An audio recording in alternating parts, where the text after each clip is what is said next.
दोस्तों, एक लड़की 10+2 की पढ़ाई बड़े ही अच्छे नंबर से पास करती है और पास करने के बाद उसका एक ड्रीम है, उसका एक स्वप्न है कि वो आगे की पढ़ाई किसी अच्छे यूनिवर्सिटी में, किसी अच्छे कॉलेज में करे और आगे की पढ़ाई पूरी करके वो एक आईएएस ऑफिसर बने, एक आईपीएस ऑफिसर बने, या फिर यूं कहें कि उसका एक ड्रीम था, उसका एक स्वप्न था कि 10+2 पढ़ाई करने के उपरांत वो किसी अच्छे पद पे जाके सरकारी सेवा में कार्य करे। जब वो बाहर जाना चाह रही थी, इस बात की इच्छा वो अपने माँ से बताई, क्योंकि उसके परिवार में उसके पिता जो थे वो शराबी थे, नशे में हमेशा चूर रहते थे।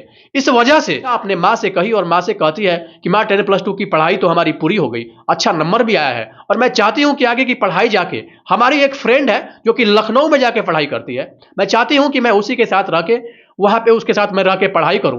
तब उसकी माँ इस बात के लिए मना कर देती है और कहती है कि अगर तुम लखनऊ जाके पढ़ाई करोगी तो घर की आर्थिक स्थिति बहुत अच्छी नहीं है, तुम्हारे साथ साथ दो छोटे बहनों का और भी खर्च है, तुम्हारा एक छोटा भाई वो भी 7 क्लास में पढ़ रहा है, तो कुल मिला के परिवार की आर्थिक स्थिति इतनी अच्छी नहीं है जिसके चलते हम तुमको वहां पे भेज पाए। इसका ड्रीम था, ये बार बार कहते कि नहीं माँ, मैं पढ़ना चाहती हूँ, मैं आगे बढ़ना चाहती हूँ, मेरा जो ड्रीम है, मेरे ड्रीम को साकार करने से तुम मत रोको। उसके मन में तमाम तरह के ख्यालात थे, तमाम तरह के ख्वाब थे और उस ख्वाब को पूरा करने के लिए वो अपने माँ से इस बात की इच्छा जता रही थी। लेकिन तुम्हारे जो पिताजी हैं वो एक शराबी हैं, नशेड़ी हैं। काफी बोलने के बाद जब वो लड़की नहीं मानती है, तब उसकी माँ उसको इस बात के लिए अनुमति दे देती है कि तुम ठीक है, तुम जाओ अपने दोस्त के साथ लखनऊ में जाके वहां पे पढ़ाई करो। दोस्तों, वो एक लड़की वहां पे जाती है और जाने के बाद एक रूम लेके रहने लगती है। उसकी आर्थिक स्थिति इतनी खराब थी कि जैसे तैसे करके उसका काम चलता था। वो धीरे धीरे ट्यूशन पढ़ा के अपना गुजारा करती, लेकिन ट्यूशन पढ़ाने के बाद भी वो यहां तक कि ठीक तरीके से समय पे वो अपना रूम रेंट भी नहीं दे पाती थी। और इधर स्थिति ये आ गई, मकान मालिक जो था वो बार बार इसको रूम रेंट देने के लिए इसको बार बार प्रेशराइज करता और बार बार कहता कि मेरा समय से पहले रेंट दे दिया करो। लेकिन वो समय से पहले क्या, समय के बाद भी 2 महीने 3 महीने हो जाते तब भी ये रेंट नहीं दे पाती और पूरी तरीके से वो घिर चुकी थी। एक दिन की बात है, वो मकान मालिक उसके पास आता है और मकान मालिक आने के बाद उससे कहता है कि तुम मेरे साथ एक रात समय बिता दो और एक रात अगर तुम अपना समय मेरे साथ मेरे बेड पे दे दोगी, तुम्हारा जो पैसा है वो मैं माफ कर दूंगा। या फिर यूं कहें कि साफ साफ उसका ये प्रपोजल था कि तुम्हारा पैसा तो मेरे साइड से माफ हो जाएगा, लेकिन तुमको मेरे साथ एक रात गुजारनी पड़ेगी, एक रात बितानी पड़ेगी। क्योंकि वो जो मकान मालिक था एक ठरकी था, अय्याश था, या फिर यूं कहें कि एकदम बेशर्म बेवहियात तरीके का एक आदमी था। लगभग लगभग 40 से 45 साल उसकी एज रही होगी। तमाम तरह के विसंगतियां जो भी होती है वो उसके अंदर विद्यमान था, मौजूद था। लेकिन स्थिति ये आती है कि वो लड़की पूरी तरीके से अब इस सिचुएशन से कैसे निकले, क्योंकि उसको पढ़ाई आगे करना था, रूम रेंट भी देना था और पैसे उसके पास थे नहीं।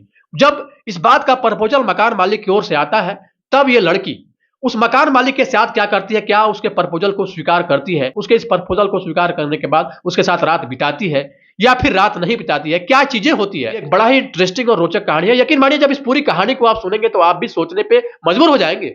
इस लड़की ने आखिर क्या किया और कैसे उस सिचुएशन से वो निकली, क्या उसने अपने आप को उस मकान मालिक के पास सौंप दिया, ये पूरी घटनाक्रम जब आप देखेंगे तो आपको पता चलेगा। दोस्तों, ये सच्ची घटना बिहार के भागलपुर की रहने वाली एक लड़की जिसका नाम सलोनी था, पढ़ने में बहुत ज्यादा वो तेज थी। 10+2 उसने एक अच्छे अंक के साथ पास किया था। 10+2 की पढ़ाई कंप्लीट करने के बाद वो अपने माँ से इस बात की इच्छा जताती है कि मैं आगे पढ़ना चाहती हूँ, पढ़ाई करके आगे बढ़ना चाहती हूँ। उसका एक ड्रीम था, क्योंकि अपने साथ जो भी उसके दोस्त थे, जो भी उसकी सहेली थी, इसको साफ साफ दिखता था कि हमसे कमजोर पढ़ने वाली लड़की हमसे आगे बढ़ जाएगी और मैं पीछे रह जाऊंगी। तो इन चीजों को देख के उसको खराब लगता था और बार बार इस बात को वो अपने माँ से कहती कि मैं भी आगे पढ़ना चाहती हूँ। समय बीतता गया, लेकिन इस बात को उसके घर में कोई नहीं माना, क्योंकि उसके जो पिता थे एक शराबी थे, ठरकी थे, अय्याश थे, नशेड़ी थे, जो भी कह ले। क्योंकि उनका काम था दिन भर बाहर रहना और इसके बाद रात में आना, और वो भी पूरी तरीके से नशे में धुत होकर आना। लड़की सलोनी के साथ साथ उसकी 2 छोटी बहन थी, अलावा एक भाई भी था जिसके पढ़ाई का भी खर्च था। घर की उस बदहाल स्थिति में उस घर को चलाना एक बहुत बड़ा टफ काम था। और इस बात को लेके उसकी माँ अपने बेटी को, या फिर यूं कहें कि सलोनी को, अलाउ नहीं करती है कि तुम यहां से बाहर जाओ और जाके पढ़ाई करो। लेकिन सलोनी का ड्रीम था, वो बार बार इस बात के लिए रिक्वेस्ट कर रही थी, बार बार इस बात के लिए कह रही थी कि मुझे हर हाल में जाना है, माँ किसी भी तरह मुझे अरेंज करते, सिर्फ और सिर्फ मुझे भेज दो, मैं वहां का जो मेरा खर्च है मैं खुद अपना खर्च चला लूंगी। इस बात पे उसकी माँ तैयार हो जाती है और कहती है ठीक है, मैं तुम्हारे लिए अरेंज करती हूं। वो अपना ज्वेलरी बेच के कुछ ज्वेलरी उसके थे, उस ज्वेलरी को बेच के लगभग 5 से 10 हजार रुपए का अरेंज करती है। और अरेंज करने के बाद उस लड़की को अलाउ करती है, सलोनी को अलाउ करती है कि ठीक है, जो तुम्हारी फ्रेंड लखनऊ में रहती है उसके साथ तुम चले जाओ और वहां पे रहना, क्योंकि मुझे तुम्हारे ऊपर भरोसा है और मैं ये जानती हूं कि तुम जहां भी रहोगी सुरक्षित रहोगी और सिर्फ पढ़ाई पे फोकस करोगी। इस बात का ध्यान रखना कि परिवार का मान मर्यादा मिट्टी में न मिले। तमाम तरह की बात बोल के वो अपने माँ को राजी तो कर लेती है। जाने के बाद उसकी जो फ्रेंड थी जिया और सलोनी, ये दोनों एक कमरे में दोनों एक साथ रहने लगते हैं। क्योंकि जिया एक हायर फैमिली की लड़की थी, उसके पिता स्टेट गवर्नमेंट के बहुत बड़े अधिकारी थे, इस वजह से उसकी जो आर्थिक स्थिति थी बहुत अच्छी थी और जरूरत से ज्यादा उसको खर्च करने के पैसे भी मिलते, जिस वजह से जिया लगभग बाहर से ही खाना खा के आती।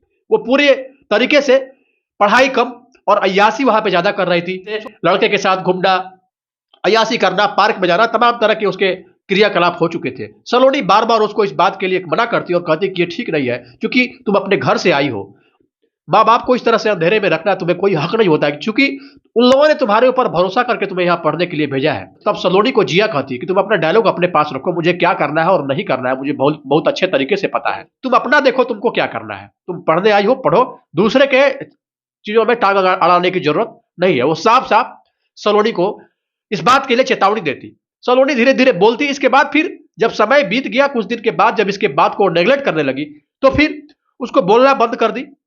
और इस बीच इसके परिवार की स्थिति तो बिल्कुल दयनीय थी ही, घर से भी इसके लिए पैसे नहीं आते। अब बड़ा ही मुश्किल हो गया आगे की खर्च को ये कैसे मेंटेन करे।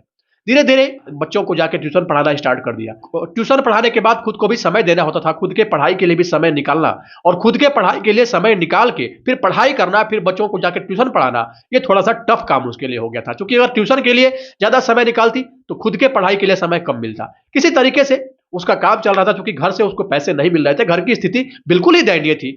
वो तो उसके माँ ने उसके जिद को ध्यान में रखते हुए उसको वहां से भेजा था। समय ऐसे ही बीत रहा था। एक दिन सलोनी और जिया में काफी तू तड़का हो जाता है। सलोनी अपना बात रखती है, जिया अपना बात रखती है, और जिया जो थी सलोनी को वहां से छोड़ के उसी कमरे में वहां से चली जाती है और कहती है कि मैं जा रही हूं, मैं दूसरे जगह रहूंगी, तुम अकेले रहो। तब सलोनी के लिए एक बहुत बड़ा टफ विषय हो जाता है, क्योंकि पहले शेयरिंग में ये रह रही थी, उस समय 2 लोगों का रेंट पे करना होता था, अब खुद इसको वो रेंट अकेले पे करना हो रहा था, तो बड़ा मुश्किल इसके लिए बीत रहा था। ऐसे करते करते ये एक ट्यूशन जहां पे पढ़ा रही थी, वहीं पे एक बगल में एक और घर था जिसका नाम था अमर सिंह। वो उस घर में जाके कहती है कि अगर इस घर में भी कोई ट्यूशन पढ़ने वाला होगा तो मैं उसको ट्यूशन आके पढ़ाया करूंगी। अमर सिंह बाहर निकलते हैं घर से, जो कि बैंक HDFC बैंक में मैनेजर थे। वो घर से बाहर निकलते हैं और सलोनी से कहते हैं कि तुमको अगर ट्यूशन पढ़ाना है तो हमारा भी एक बच्चा है जो कि 10+2 में है, और हमारी एक बेटी है जो कि 7 क्लास में पढ़ती है, क्या तुम इन दोनों को मैथ पढ़ा सकती हो।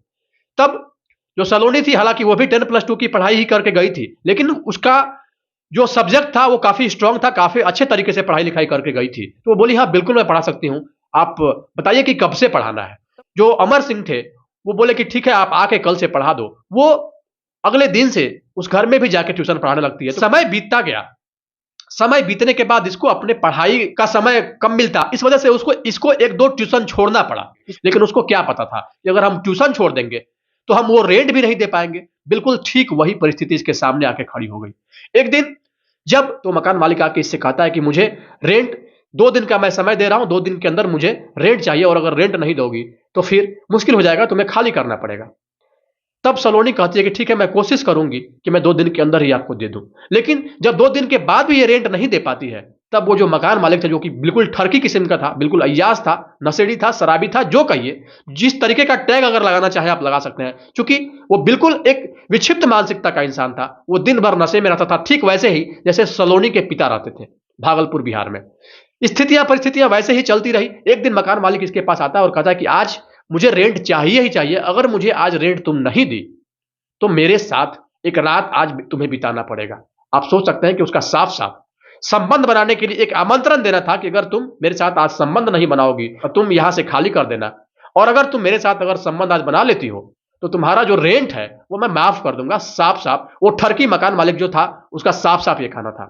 तब ये बात समझ गई सलोनी, जो कि मैच्योर लड़की थी, उसको पता था कि अगर हम सिर्फ और सिर्फ अगर इस समय इसका विरोध कर देंगे तो मुझे इसी समय निकलना पड़ेगा, तो मैं कहां जाऊंगी, क्या करूंगी, तमाम तरह के ख्याल उसके मन में आने लगे। वह बोलती है कि ठीक है अंकल, मैं ट्राई करती हूं, आप जो कह रहे हैं ये मुझे करना पड़ेगा या नहीं करना पड़ेगा ये मैं आपको कल बताऊंगी, क्योंकि मैं चाहती हूं कि मुझे एक दिन का मोहलत दे दीजिए, एक दिन का समय दे दीजिए। जो आप कह रहे हैं, मैं अपने स्तर से कोशिश करती हूं कि मैं आपको पेमेंट कर दूं, लेकिन अगर ऐसा नहीं कर पाती हूं, रूम रेंट मैं नहीं दे पाती हूं, तब मैं आपके ओर से जो बातें कही गई है उस बात पे मैं सोचूंगी। तो मकान मालिक को लगा कि हो सकता है कल ये जो मेरा आमंत्रण है, इस आमंत्रण को स्वीकारेगी और स्वीकारने के बाद मेरे साथ संबंध बनाने के लिए एग्री हो जाएगी। वो बिल्कुल इस बात से निश्चिंत था कि इस लड़की के पास पैसा आएगा ही नहीं, और जब पैसा नहीं आएगा तो इसको विवश होकर मेरे साथ संबंध तो बनाना ही पड़ेगा। लड़की उस समय ये बोल के वहां से निकल गई। रोज की तरह जैसे कि रोज सलोनी अमर सिंह के यहाँ पढ़ाने जाया करती थी। पढ़ाते पढ़ाते जब समय उसका पूरा हो जाता है, जब बच्चे का जो समय दिया होता है उस समय से ज्यादा वो पढ़ा लेती है, तब वहां पे और वो कंटिन्यू रहती है, मतलब आधा घंटा टाइम और बीत जाता है।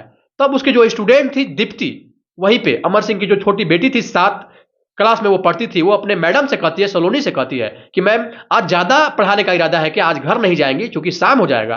तब वो लड़की सलोनी कहती है कि नहीं, आज मैं यहीं रुकूंगी।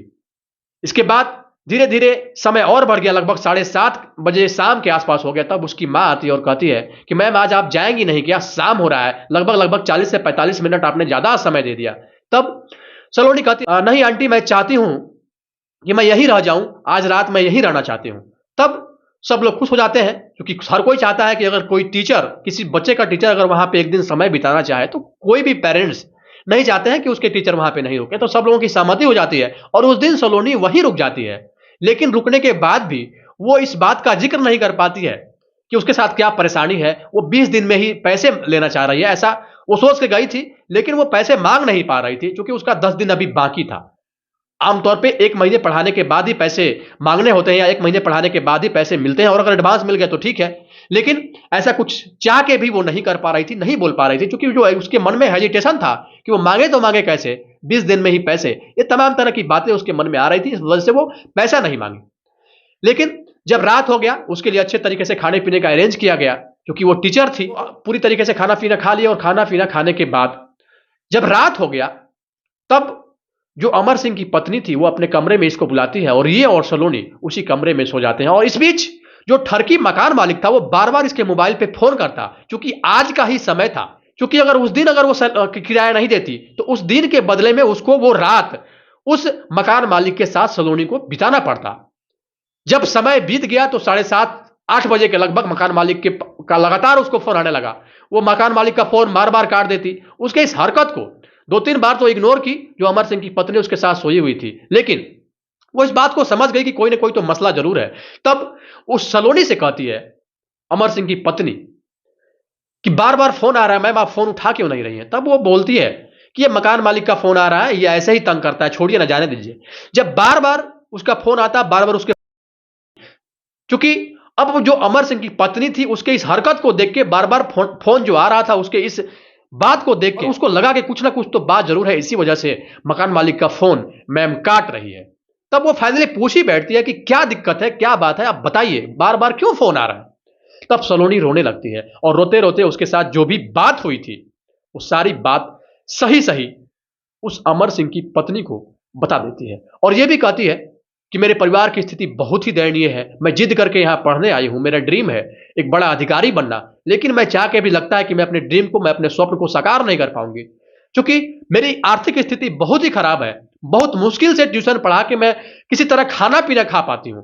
बस आप सोच लीजिए कि मेरी क्या दशा रही है और मैं कैसे संघर्ष कर रही हूं। अपने संघर्ष के दिनों को वो बेखूबी उस अमर सिंह की पत्नी को साफ साफ बताती है। उस महिला से सलोनी ये बात कहती है कि आज रेंट देने का दिन में समय था, और अगर आज हम रेंट नहीं देंगे, इसके बदले में मुझे मकान मालिक के साथ सोना पड़ेगा, हमारे साथ मकान मालिक संबंध आज बना लेगा। और इसी बात को सोच के मैं यहां पे आई थी, क्योंकि 20 दिन तो अभी मैं पढ़ाई हूं, और 20 दिन में मैं पैसे कैसे मांगू। इस वजह से मैं चाह के भी आप लोगों से बोल नहीं पाई, और समय धीरे धीरे बीतता गया और रात हो गया, और अंततः मुझे यहीं पे रुकना पड़ा। तब से ही सवेरा होता है, वह ये बात अपने हस्बैंड से, अमर सिंह से कहती है कि मैम इस परिस्थिति से गुजर रही हैं, और यह भी कहती है कि अगर कल तक अगर पैसा ये अपने मकान मालिक को नहीं दे पाई तो इसको इसके बदले में उस मकान मालिक के साथ सोना पड़ेगा। जैसे ही अमर सिंह ये बात सुनते हैं, जो कि एचडीएफसी बैंक में मैनेजर थे, उनका खून खौल जाता है। वो कहते हैं कि मैं अभी जाके खबर लेता हूं। वो तुरंत लगभग 11-12 बजे के आसपास उस लड़की को लेके उस मकान, और उस मकान मालिक को बड़ा ही भला बुरा बोलते हैं और ये भी कहे कि तुम्हारे अंदर इंसानियत मानवता नाम की कोई चीज नहीं है। एक बेबस और असहाय लड़की के साथ तुम इस तरह से पेश आ रहे हो और इसके बदले में तुम अपना कंडीशन रख रहे हो कि तुम उसके साथ, तुम्हारे साथ वो संबंध बनाएगी तब तुम उसके पैसे माफ कर दोगे। अरे पैसे नहीं देगी या फिर समय अगर ले रही है तो उससे क्या दिक्कत है? तुम इसके बदले तुम उसके साथ संबंध बनाना चाहते हो। मतलब पूरे तरीके से जो मैनेजर साहब थे एचडीएफसी बैंक के, वो पूरी तरीके से वो सुनाए उस मकान मालिक को। मकान मालिक किसी तरह हाथ गोड़ जोड़ के माफी मांगा और अपनी गलती के लिए पछतावा भी किया। 2-4-10 दिन किसी तरह से वहां पे बिताती है और अमर सिंह जो पैसे देते हैं उस पैसे से वो मकान मालिक को पेमेंट कर देती है। और इसके बाद उसी समय से अमर सिंह ने उसको बोले थे कि चूंकि तुम हमारी बेटी की तरह हो, हमारी बच्ची की तरह हो, तुम हमारे यहाँ ही रहो और हमारे यहाँ रह के तुम अपना जो ड्रीम है उस ड्रीम को पूरा करो। जो भी खर्च होंगे तुम्हारे पढ़ाई लिखाई में वो मैं अपनी ओर से तुम्हें देने का काम करूंगा। और फिर उस लड़की को एक पीजी में रखवा देते हैं, गर्ल्स हॉस्टल में वो रखवा देते हैं और वो जो सलोनी थी उस गर्ल्स हॉस्टल में रह के पढ़ाई करने लगती है और उसको साफ साफ बोल देते हैं कि तुम सिर्फ और सिर्फ आके यहीं पे ट्यूशन पढ़ाओगी और कहीं ट्यूशन नहीं पढ़ाओगी। बाकी तुम्हारा जो रहने का खर्च होगा, तुम्हारे कॉलेज का जो खर्च होगा, तुम्हारा जो फी होगा, जो भी चीजें होंगी तुम्हारे पढ़ाई से रिलेटेड या फिर तुम्हें और भी पैसे की जरूरत पड़ेगी तो मैं तुम्हें देते रहूंगा। इस बात के लिए तुम बिल्कुल भी संकोच मत करना। एक फैमिली के सदस्य की तरह तुमको हमसे अपना रिश्ता नाता रखना है और हम समझ लो तुम्हारे आज से गार्जियन ही है। जो भी चीजें होंगी वो मैं सारा कुछ करूंगा, जैसे मैं अपने आदित्य के लिए करता हूं, मैं अपने और बच्चों के लिए करता हूं, वैसा ही मैं तुम्हें भी अपनी ओर से करूंगा। बस तुम्हें सिर्फ और सिर्फ यही करना है कि आके मेरे बच्चों को। इस बात पे सलोनी हाथ जोड़ लेती है और कहती है अंकल आप मेरे ऊपर इतना बड़ा एहसान कर रहे हैं, मैं इस एहसान को कभी नहीं भूल पाऊंगी और मैं अंतिम सांस तक आपके इस एहसान के लिए एहसानमंद रहूंगी और जब भी जरूरत पड़ेगी पूरी तरीके से आपके लिए खड़ा रहूंगी। और पढ़ाई क्या, एक तरह से मैं आपकी बेटी ही हूं। अगर आपने मुझे बेटी कहा है तो मैं भी आपको एक अपने पिता तुल्य ही मानती हूं और मैं आज से और अभी से पूरी तरीके से आपके लिए समर्पित हूं। आप जैसा कहें, आप जो कहें, मैं तैयार हूं। बस मुझे मेरे ड्रीम को साकार करने में आप मेरी मदद करना।